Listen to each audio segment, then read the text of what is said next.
एक ऋषि जो कि पुराने आयुर्वेद और योग के विशेषज्ञ थे, एक नगर के बाहर अपनी कुटिया बनाकर रहा करते थे। एक दिन उनके आश्रम में उस नगर का सबसे अमीर व्यक्ति आता है। अमीर व्यक्ति देखने में कुछ बीमार सा लग रहा था। उसने आते ही ऋषि को प्रणाम किया और एक धीमी सी दर्द भरी आवाज में कहना शुरू किया, मुनिवर, मैं इस नगर का सबसे अमीर व्यापारी हूँ। मेरे पास धन दौलत की कोई कमी नहीं है, लेकिन मैं अपने शरीर से खुश नहीं हूँ। अक्सर कोई न कोई बीमारी मुझे घेर ही लेती है, जिसकी वजह से सब कुछ होने के बाद भी मैं परेशान और दुखी रहता हूँ। तो क्या आप मुझे अपने आयुर्वेदिक ज्ञान के खजाने से कुछ ऐसे आसान और छोटे नियम बता सकते हैं जिनका पालन करके मैं एक स्वस्थ और निरोगी जीवन जी सकूं? ऋषि ने व्यापारी की बात को पूरे ध्यान से सुना और फिर कहना शुरू किया, आयुर्वेद में कहा गया है कि जिस व्यक्ति को हमेशा निरोगी और स्वस्थ रहना है, उसे अपने शरीर के वात, पित्त और कफ को हमेशा संतुलित रखना चाहिए। त्रिदोष आधारित शरीर है हमारा। कोई सी भी बीमारी केवल इन 3 दोषों की वजह से ही होती है, वात दोष, पित्त दोष और कफ दोष। जब वात बहुत बिगड़ जाता है तो 80 से ज्यादा बीमारियां आती हैं। जब शरीर का पित्त बिगड़ता है तो 46 से ज्यादा बीमारियां होने की संभावना बढ़ जाती है, और जब कफ बिगड़ जाता है तो 28 से ज्यादा बीमारियां होती हैं। और अगर वात, पित्त और कफ तीनों बिगड़ जाएं तो शरीर में 148 से ज्यादा बीमारियां हो जाती हैं। सर्दी, खांसी, जुकाम व दस्त से लेकर बड़ी से बड़ी बीमारियां भी केवल वात, पित्त और कफ के बिगड़ने से ही शरीर में होती हैं। इतना कहकर ऋषि थोड़ी देर के लिए मौन रहे और फिर कहना शुरू किया, भारतवर्ष के सबसे महान आयुर्वेदिक चिकित्सकों में से एक महर्षि बाघभट्ट ने अपनी दोनों रचनाओं अष्टांग हृदयम और अष्टांग संग्रहम में शरीर की कार्य प्रणाली को समझाने और इसे स्वस्थ बनाए रखने के लिए 7000 नियम बताए हैं, जिनमें से 4 नियम जो कि शरीर के वात, पित्त और कफ को संतुलित रखने के लिए सबसे ज्यादा जरूरी है, आज मैं तुम्हें बताता हूँ। तो तुम्हारे शरीर के वात, पित्त और कफ तीनों एक साथ संतुलित रहें, इसके लिए पहला नियम है कि खाना खाने के तुरंत बाद पानी नहीं पीना। महर्षि बाघभट्ट कहते हैं कि खाना खाने के तुरंत बाद पानी पी लेना जहर पी लेने के समान होता है। व्यक्ति ने कहा, लेकिन क्यों मुनिवर? ऋषि ने कहा, हम जो कुछ भी खाते हैं वो हमारे पेट की एक जगह पर जाकर इकट्ठा हो जाता है, जिसे संस्कृत में जठर कहते हैं, या हिंदी में कुछ लोग इसे अमाशय भी कहते हैं। अब जैसे ही हमारा खाना जठर में पहुंचता है, इस खाने को पचाने के लिए जठर से अम्ल निकलता है, जिसे जठर अग्नि भी कहते हैं। अब यहाँ हमारा खाना अम्ल के माध्यम से चलता है, जिसे सरल भाषा में लोग पचना कहते हैं। लेकिन अगर हम खाने के तुरंत बाद पानी पी लेते हैं तो यह हमारी जठर अग्नि को शांत कर देता है, यानी अम्ल पानी में घुलकर पतला हो जाता है, जिससे उसकी क्रियाशीलता कम हो जाती है, और फिर हमारा खाना ठीक से पचता नहीं, बल्कि पेट में पड़ा पड़ा सड़ता रहता है। और फिर यह सड़ रहा खाना पेट में 100 से अधिक जहर पैदा करता है, जो कि इंसान के शरीर में 80 से अधिक बीमारियां पैदा करते हैं। पेट में गैस बनना, जलन पड़ना और पेट फूलने जैसी समस्याएं उन्हीं को होती हैं जिनका खाना ठीक से पचता नहीं। और खाने के ठीक से ना पचने का सबसे बड़ा कारण है खाने के तुरंत बाद पानी पी लेना। व्यक्ति ने पूछा, लेकिन मुनिवर, खाने के कितनी देर बाद तक पानी नहीं पीना चाहिए? ऋषि ने कहा, कम से कम 1 घंटे तक, क्योंकि जठर अग्नि के जलने की यह प्रक्रिया खाने के 1 घंटे बाद तक चलती रहती है। व्यक्ति ने फिर पूछा, मुनिवर, क्या खाना खाने के पहले पानी पी सकते हैं? ऋषि ने कहा, हाँ, खाना खाने के पहले पानी पी सकते हैं, लेकिन खाने के तुरंत पहले नहीं, बल्कि खाने से आधे घंटे पहले। तुम जितना चाहो उतना पानी पी सकते हो।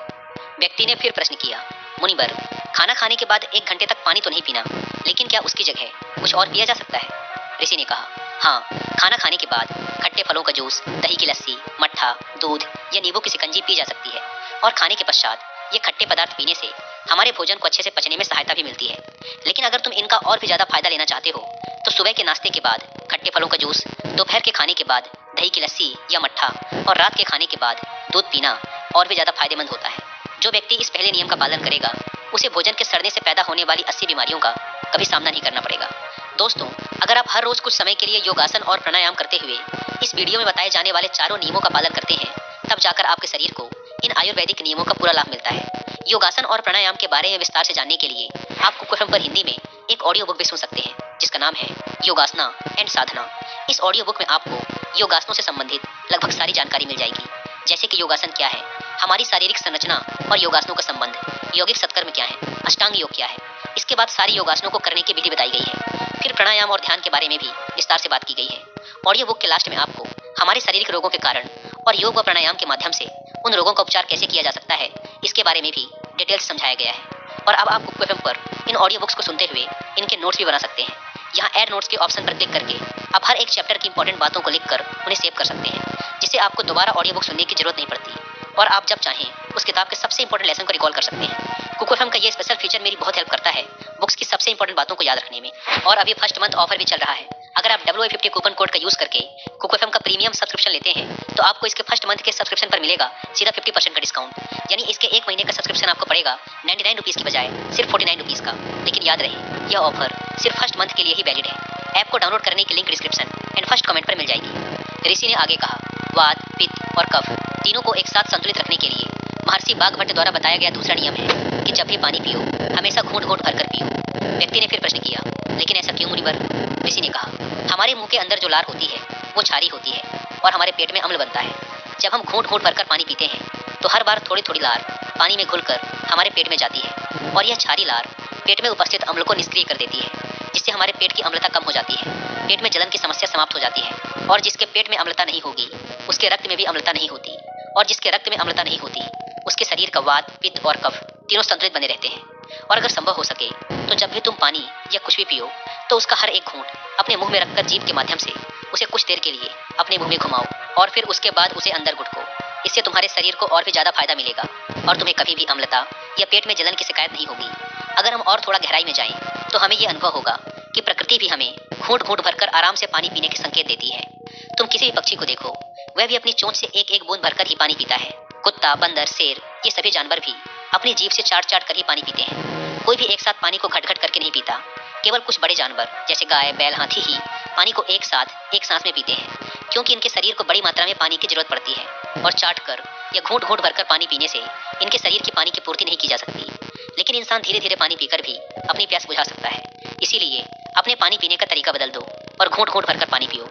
ऋषि ने आगे कहा, तीसरा नियम, चाहे कितनी भी प्यास लगी हो लेकिन कभी भी ज्यादा ठंडा पानी मत पियो। व्यक्ति ने कहा, अब इसका भी कारण बता दे मुनिवर। ऋषि ने कहा, हमारा शरीर अंदर से गर्म होता है और जब हम बहुत ठंडा पानी पी लेते हैं तो उस ठंडे पानी के तापमान को हमारे शरीर के तापमान के बराबर लाने के लिए हमारा शरीर अपनी बहुत सी ऊर्जा खर्च कर देता है, जिससे हमें सुस्ती और थकान महसूस होती है। साथ ही ज्यादा ठंडा पानी पीने से शरीर के अंदर अचानक तापमान में बदलाव आ जाता है, जो हमारे शरीर के पित्त और कफ के संतुलन को बिगाड़ देता है और हमें सर्दी, खांसी, जुकाम और बुखार जैसी समस्याओं का सामना करना पड़ सकता है। अगर किसी कमजोर और बीमार व्यक्ति ने ज्यादा ठंडे या बर्फीले पानी का सेवन कर लिया तो यह उसकी मृत्यु का कारण भी बन सकता है, क्योंकि यह बर्फीला पानी उसके पेट को पूरी तरह से ठंडा कर देता है। पेट ठंडा होते ही हृदय ठंडा हो जाता है, हृदय ठंडा होते ही मस्तिष्क ठंडा हो जाता है और मस्तिष्क के ठंडा होते ही इंसान का पूरा शरीर ठंडा पड़ जाता है और शरीर ठंडा पड़ते ही इंसान की मृत्यु हो जाती है। इसीलिए महर्षि बाघभट्ट ने ज्यादा ठंडे पानी के सेवन को गलत बताया है। ऋषि ने आगे कहा, वात, पित्त और कफ को संतुलित रखने के लिए चौथा और आखिरी नियम है कि सुबह उठते ही सबसे पहले पानी पियो। यानी जैसे ही तुम्हारी आंखें खुले उठते ही जितना हो सके उतना पानी पी लो। सुबह उठते ही पानी पीने के शरीर के लिए दो बड़े फायदे हैं। पहला, जब हम सुबह पेट भरकर पानी पीते हैं तो इससे हमारी बड़ी आंत की सफाई होती है और बड़ी आंत पर जोर भी पड़ता है, जिससे जब हम मल त्याग के लिए जाते हैं तो हमारा पेट एक बार में साफ हो जाता है।